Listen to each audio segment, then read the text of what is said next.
fancier. All right, let's welcome our next guest. He is the former undisputed cruiserweight and heavyweight champion of the world. He is the real deal. He is Evander Holyfield.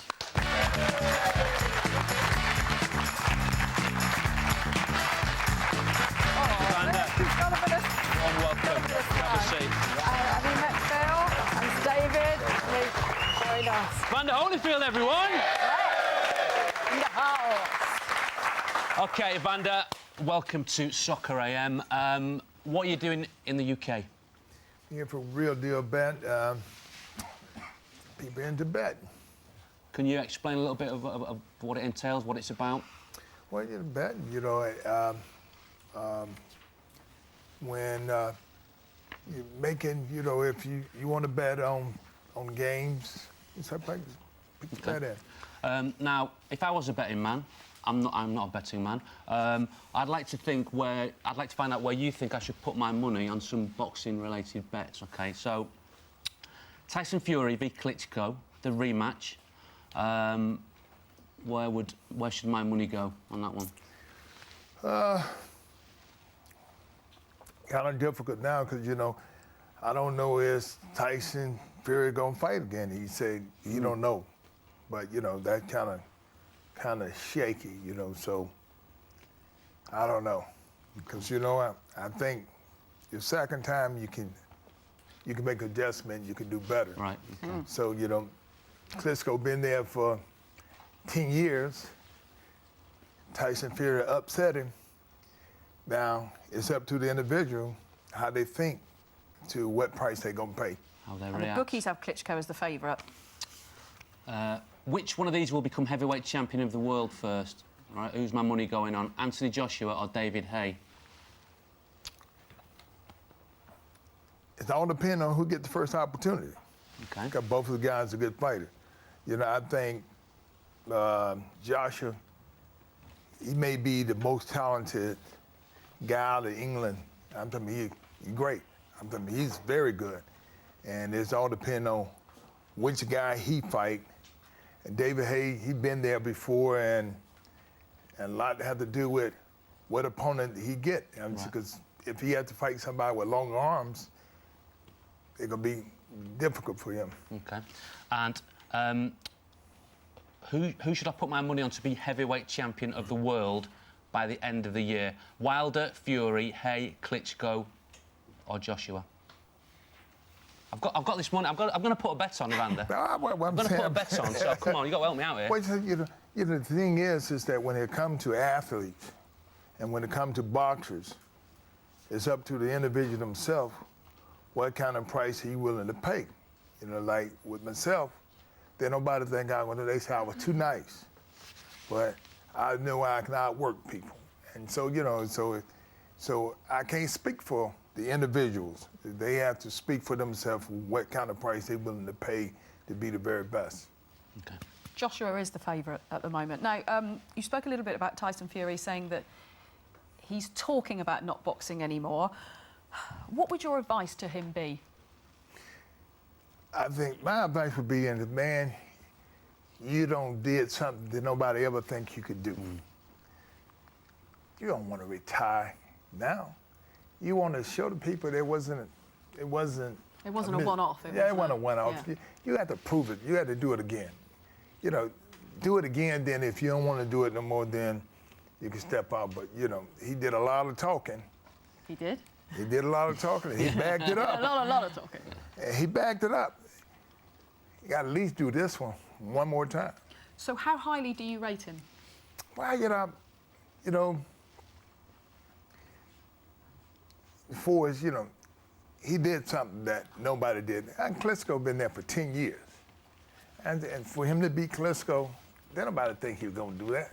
He did it. Now he just got to go back and seal it off and do it again. He is prone to a little bit of trash talk, as we know. Did anybody ever say anything to you, Evander, prior to a fight that made it become personal when you got in the ring? Well, yeah. Lennox Lewis. I'm like, he said something that made me say something that I usually don't say. I ain't never say I knock nobody out. But because he said what he said, it kind of got personal. I said I was going to knock him out. And when I said it, I said, God, man, why would I say that?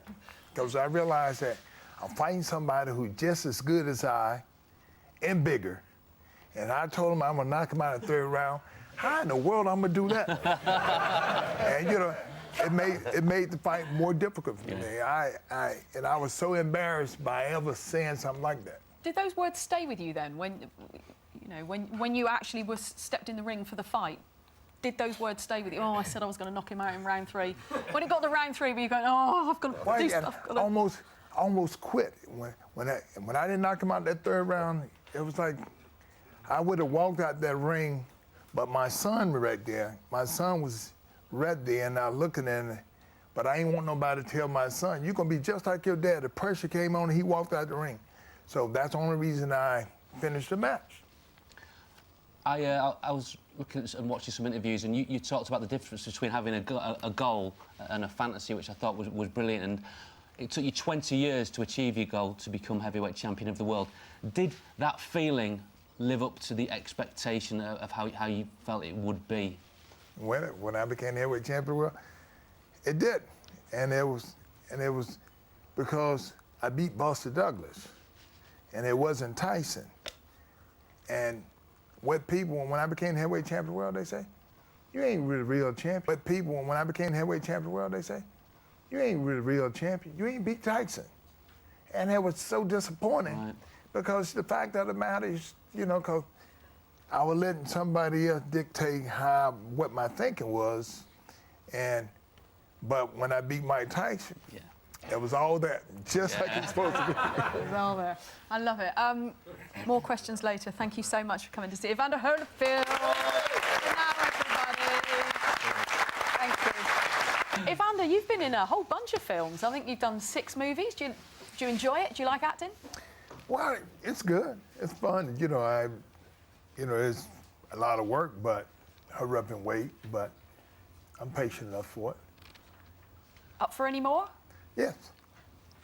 Now, Evander, some athletes change personalities when they compete. How hard or easy was it for you to switch into fight mode? Or is it a gradual process that takes place throughout camp? Well, it does. You know, when I first started, I trained myself. I get in shape first before I go to the camp. Then when I go to camp, I go with my conditioner trainer.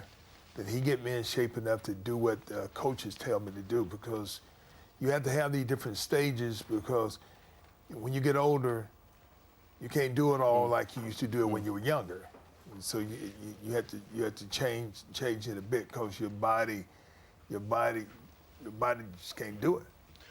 But were you kind of, in terms of actually, because we're sitting here chatting now today, and if you had a fight tomorrow, we wouldn't be doing this, would we? You know, so how do you, when you got in the ring, was it like a switch, or was it kind of, you know, a week in, 2 weeks in, you stopped doing things, you stopped talking to people, you stopped doing social kind of stuff?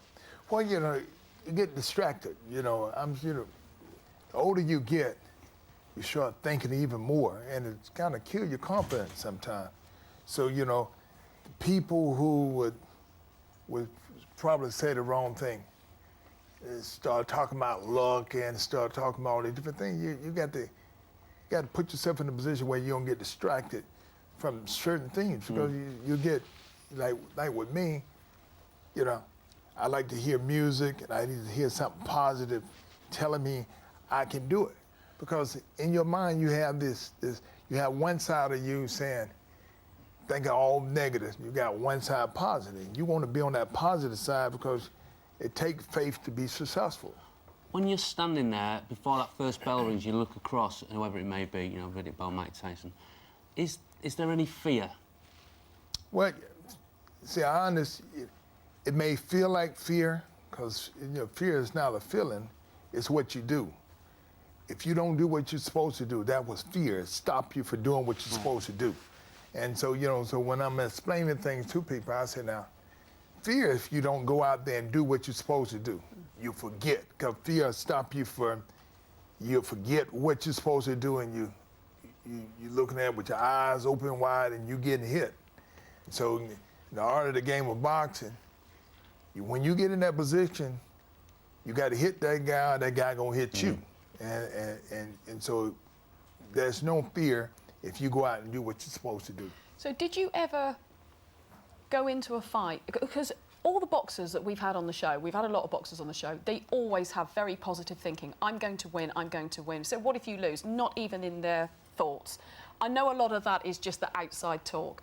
Did you ever step into the ring and think, I think I might not win this? Well, I may have that, that night before the fight, anything may shoot through your head, and you had to get it out. I would get up and start telling myself why I'm going to win, and what I've done. I keep reminding myself all these positive things that I've done that I got to win.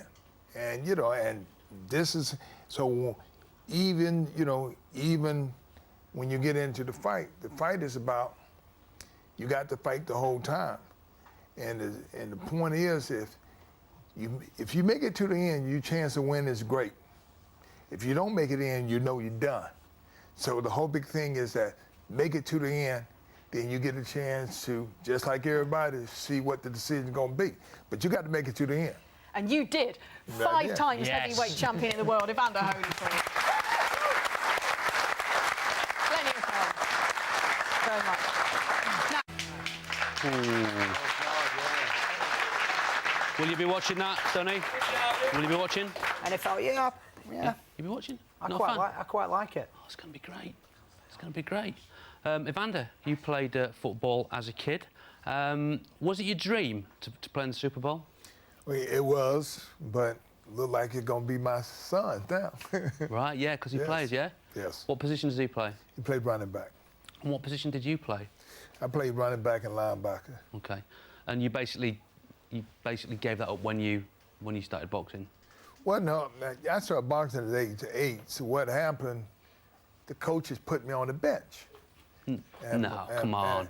And my mom said, you got to play. You cannot quit.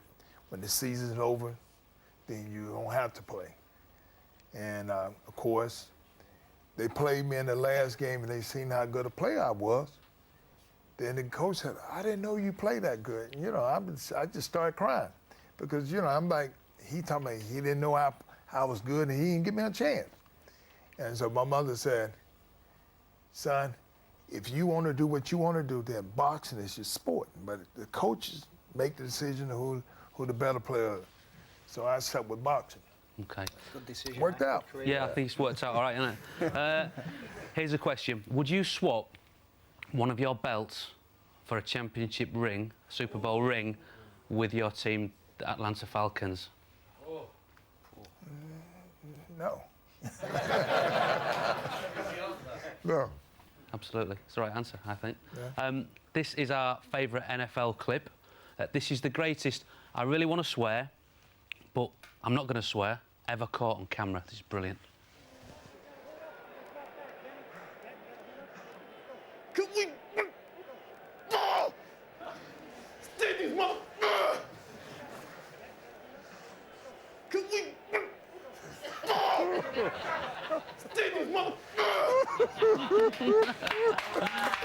I love that. Coaching is obviously very important, and the coach will be calling all the plays tomorrow night. I want to ask you about coaching. Who is the best trainer coach in boxing at the moment? Who's like the ultimate one that everybody wants to work with at the moment? I think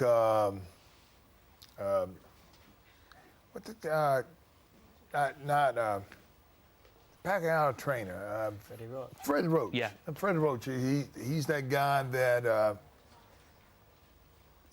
he wasn't a good fighter himself, but a good strategist, and people who tend to listen to it become champions.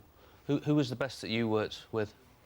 I think the best that I worked with was Emmanuel Stewart. Emmanuel Stewart, he was the guy that had a good strategy and had a good plan, and if you was able to follow it, you became champion. Okay, as you did. Right, I think, gents, it's high That was going in all the way until it dipped the air.